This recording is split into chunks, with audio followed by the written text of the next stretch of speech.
Bien, ahora yo les voy a presentar mi portafolio acerca de las patologías de la nariz, cavidad oral y faringe. En primer lugar, tenemos las patologías de la nariz, la hipertrofia de cornetes, que es una condición en la que los tejidos en la parte interna de la nariz o cornetes se agrandan y obstruyen las vías respiratorias. La etiología puede ser multifactorial, incluyendo alergias e infecciones recurrentes. Dentro de las manifestaciones clínicas podemos tener congestión nasal crónica, secreción nasal excesiva, ronquidos y apnea del sueño. El diagnóstico se realiza mediante exploración física, endoscopía nasal y pruebas de imagen como la tomografía computarizada. Continuando con el tratamiento, puede ser manejado médicamente con corticoides y si este no funciona, pues se plantea una cirugía de cornetes o turbinectomía. Dentro de las complicaciones podemos tener una obstrucción de las vías respiratorias superiores y también riesgo de infecciones respiratorias recurrentes. Por otro lado, tenemos la desviación del tabique nasal, la cual constituye un conjunto de malformaciones o deformaciones del tabique o septum nasal, las cuales me van a provocar una dificultad respiratoria. La etiología puede ser consecuencia de traumatismos, también anomalías congénitas o simplemente por el crecimiento natural de la estructura nasal. Dentro de las manifestaciones clínicas, lo primordial es una obstrucción nasal, habitualmente unilateral y persistente. El diagnóstico se hace mediante la exploración física. También se puede hacer un ataque de las cavidades paranasales para evaluar el sitio de la obstrucción y la forma del tabique nasal. Dentro del tratamiento, en casos leves, pues podemos recomendar medicamentos para aliviar los síntomas como congestión nasal y ya cuando la desviación es muy significativa y sintomática, pues se realiza la septoplastía. Por otro lado, tenemos la atresia de Coanes, que es una rara malformación congénita, que puede ser en un 50% de los pacientes unilateral y en el otro 50% bilateral. Puede ser ósea u osteomembranosa, que se presenta en un 71% de los pacientes. Las manifestaciones clínicas en la atresia bilateral, pues se manifiesta desde el nacimiento con distrés respiratorio, cianosis, que mejora con el llanto, y ya en la atresia unilateral, pues se presenta a menudo con rinorrea unilateral posicional, que aumenta al inclinar la cabeza. El diagnóstico se plantea pues al no poder pasar una sonda nasal de 8 French más allá de 3,5 centímetros del vestíbulo nasal. El tratamiento generalmente requiere de cirugía para abrir las fosas nasales y restablecer el flujo de aire. Dentro de las complicaciones podemos tener infecciones recurrentes de los senos paranasales y otitis media. Por otro lado, tenemos lo que son las rinitis, que es un proceso inflamatorio que involucra tanto a la mucosa como a la submucosa nasal. La principal causa, como ya sabemos, es la alérgica. Dentro de las manifestaciones clínicas, pues podemos encontrar obstrucción nasal, rinorrea, estornudos, prurito nasal y ocular, también alteraciones del olfato, entre otras. El diagnóstico es esencialmente clínico, basado en la anamnesis y examen físico. No siempre se requieren, obviamente, de exámenes de laboratorio. Sin embargo, el más utilizado es el prick test, donde se le aplica el alergeno en la piel al paciente para determinar si está sensibilizado o no al mismo. En tratamiento los dividimos en dos grupos, puede ser ambiental, eliminando el contacto con el alergeno, y farmacológico con antihistamínicos, em, también corticoides orales, entre otros. Continuando con otros tipos de rinitis, tenemos la rinitis no alérgica con eosinofilia, también la no alérgica sin eosinofilia, la rinitis medicamentosa que suele provocarse por drogas de acción sistémica o local, rinitis hormonal que suele ser causada principalmente en el embarazo y rinitis atrófica. Por otro lado tenemos la rinosinusitis aguda, que es otra de las patologías que veremos. Em, Aquí podemos ver que constituye un grupo de desórdenes caracterizados por inflamación o infección de la mucosa y los senos paranasales. pero en un periodo de tiempo menor de 12 semanas, caracterizado por dos o más de los siguientes síntomas, uno de los cuales debe ser obstrucción nasal o congestión, sensación de nariz tapada, descarga nasal anterior o posterior, entre otros. Signos endoscópicos, pues deben haber por lo menos pólipos nasales, descarga mucobursal meato medio, entre otros. Con lo que respecta a su etiología, puede ser tanto de origen viral como bacteriano. Acá podemos ver un poquito de la fisiopatología. El diagnóstico es eminentemente clínico, por lo que no se requiere de apoyo de exámenes para el diagnóstico. Sin embargo, si hay duda, pues se puede realizar una nasofibroscopía o una TAC de las cavidades paranasales. El gol estándar es el cultivo. El tratamiento, en la mayoría de los casos, se resuelve sin tratamiento. Sin embargo, se pueden utilizar antibióticos de primera línea como la amoxicilina. También tenemos complicaciones como meningitis, absceso cerebral, entre otras. Por otra parte, tenemos lo que es la rinosinusitis crónica. Un momentito que está cargando.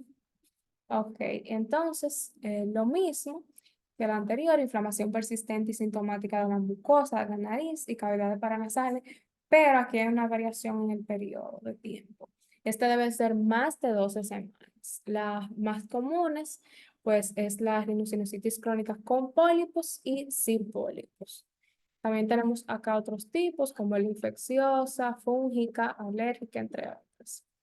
Dentro de las manifestaciones clínicas deben de haber dos o más de los síntomas sinusales, uno de los cuales debe ser el criterio A o el B, dígase descarga nasal anterior o posterior y congestión u obstrucción nasal, con confirmación de la inflamación mediante la presencia del criterio E y o F, como podemos ver aquí. El diagnóstico, pues obviamente incluye una historia clínica, un examen físico completo y también la evidencia de la inflamación de la mucosa.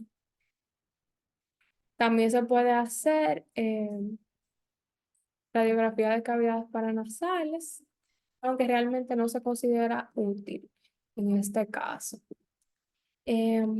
Por parte del tratamiento, pues obviamente esta no se puede curar, sin embargo, el tratamiento pues se hace para reducir la sintomatología. Acá los dividimos en dos grupos, la parte del tratamiento, en la crónica, sin pólipos y con pólipos. Complicaciones, meningitis, absceso epidural y subdural, cerebral, también podemos ver celulitis preseptal y orbitaria, entre otros. Continuando con lo que es la epistaxis, este es otro de los temas que abordaremos. Es una hemorragia nasal que puede presentarse hasta en el 60% de la población. La etiología puede ser local o sistémica. Dentro de la local tenemos reumatismos locales, irritación química, cuerpos extraños y ya sistémicas, insuficiencia renal crónica, hepática y también algunos medicamentos. Acá podemos ver un poco acerca de la fisiopatología. Dentro de las manifestaciones clínicas, algunas que podemos destacar son sensación de goteo de sangre por la nariz o la garganta, palidez de la piel y la mucosa, y también sensación de presión o dolor, em, entre otras. Con lo que respecta al diagnóstico, generalmente se realiza a través de la historia clínica y el examen físico del paciente. Algunas pruebas que pueden resultar útiles incluyen análisis de laboratorio, tomografía computarizada, resonancia magnética, radiografía de senos paranasales, entre otros. Con lo que respecta a la parte del tratamiento, acá es importante que se debe evaluar la cantidad de sangrado y la necesidad de reanimación hemodinámica inmediata del paciente. Se pueden realizar tratamientos como ligaduras arteriales, embolización, entre otras. Dentro de las complicaciones, una hemorragia severa, daño a los tejidos circulantes y shock hipovolémicos en casos muy graves. Acá tenemos diagnósticos diferenciales, dentro de los cuales podemos tener uso de medicamentos como anticoagulante o antiinflamatorio, entre otros. También tenemos lo que son los traumas nasales, que son definidos como la pérdida de continuidad de los huesos, cartílagos o del tabique nasal o proceso ascendente del maxilar. Entonces, en la etiología, en niños la principal son las caídas y traumas directos, en adultos accidentes de tránsito y ya en los ancianos caídas accidentales. La parte del diagnóstico se realiza mediante la palpación de desviaciones o hundimientos en los huesos propios nasales. Por otra parte, el tratamiento es importante, obviamente, pues considerar el contexto del trauma ante fracturas, hematomas, pues se deben realizar intervenciones inmediatas como las suturas. Por otra parte, el diagnóstico diferencial, podemos encontrar una fractura nasal, ruptura de la membrana del septo nasal, entre otros. Por otra parte, tenemos el angiofibroma juvenil, que es un tumor vascular benigno, pero localmente agresivo, que en ocasiones pues, va a invadir estructuras vecinas. La etiología no es clara, pero se piensa que está asociada con la hipertrofia de los vasos sanguíneos en la mucosa nasal. El diagnóstico se realiza mediante un examen físico y pruebas de imagen como una resonancia magnética y tomografía computarizada. También se puede realizar biopsia. El tratamiento consiste en una resección quirúrgica con angiografía y embolización preoperatoria. Dentro de las complicaciones que podemos encontrar, tenemos un sangrado nasal recurrente, obstrucción nasal, otitis media recurrente, entre otras. Ya continuando con las patologías de la cavidad oral, tenemos la candidiasis. Aquí tenemos una imagen de la candidiasis orofaringea. Em, Como definición, pues es una infección fúngica que es producida por cándida. Es más frecuente en niños y adultos mayores que usan prótesis. En la etiología, obviamente, es causada por el hongo ya mencionado, Candida albicans. El diagnóstico generalmente se realiza después de una evaluación clínica, donde se encontrarán lesiones blancas o cremosas en la lengua, encías, etc. El tratamiento consiste en un tratamiento tópico con nistatina 4 veces al día por un periodo de 7 a 14 días. El diagnóstico diferencial: estomatitis aftosa recurrente, líquen plano oral, infecciones por el virus del herpes, etc. Y complicaciones, pues dolor al comer, sensación de ardor en la boca, mal aliento, etc. También tenemos la leucoplaquia, que consiste en lesiones blanquecinas asintomáticas que tiene riesgo de transformación maligna. La etiología pues, se ha asociado como factor de riesgo el consumo de tabaco y de alcohol. Dentro de las manifestaciones clínicas, pues tenemos lesiones blanquecinas en la boca, en particular en la lengua, mejillas, encías y el paladar. Pueden tener una apariencia áspera, a menudo pues son indoloras, pero en algunos casos puede causar molestias al comer, hablar, entre otras. El diagnóstico pues se realiza mediante un examen físico de la cavidad oral y en algunos casos puede ser necesario realizar pruebas adicionales como biopsias para confirmar la presencia de células precancerosas o cancerosas.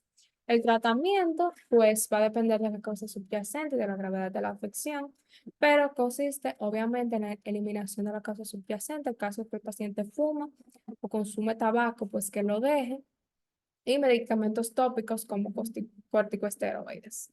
Ya en casos más graves, pues se realiza cirugía. Diagnóstico diferencial, tenemos candidiasis oral, líquen escleroso, entre otros. La eritroplaquia consiste en lesiones de la mucosa oral que aparecen como placas rojas aterciopeladas y de bordes irregulares. La etiología son más frecuentes en adultos mayores. Los principales factores de riesgo son el consumo de tabaco y alcohol. Acá tenemos el diagnóstico, se puede realizar a través de una revisión clínica, en algunos casos por medio de biopsia. Acá tenemos los procesos inflamatorios de la faringe, tenemos la faringoamigdalitis aguda, que puede ser bacteriana y viral. Acá tenemos una imagen de la bacteriana y vemos el exudado característico.